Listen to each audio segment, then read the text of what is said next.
You get it. The woods beyond the ditch, or even worse. On 3 occasions since the turn of the century, bodies were found out there, 1 a suicide, and 2 in shallow graves. And in a town as small as mine had been, that's a pretty sizable number. For a criminal, though, it only made sense to bury them there. Again, this place was basically abandoned and totally secluded. Really, the only other people that far northwest of town were the wages at the pass and go, and they weren't getting paid enough to be on the lookout for anything. Not to mention, they had their own weirdness to deal with. All sorts of strange and illegal activities happened in that pothole-ridden parking lot. And why wouldn't it?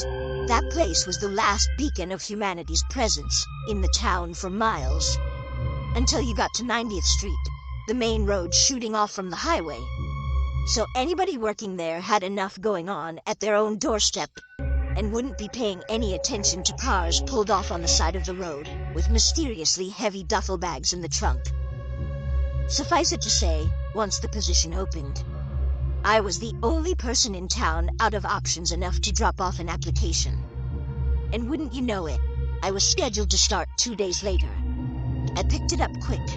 The job was easy, and though at first I was shadowing a guy that by all accounts could have been undead, I was left to my own devices a week later. To be honest, I actually kind of liked the job at first.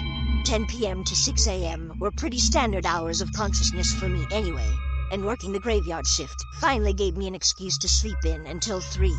It was dead most nights. Sometimes, and I'm not exaggerating, I literally didn't see a single customer.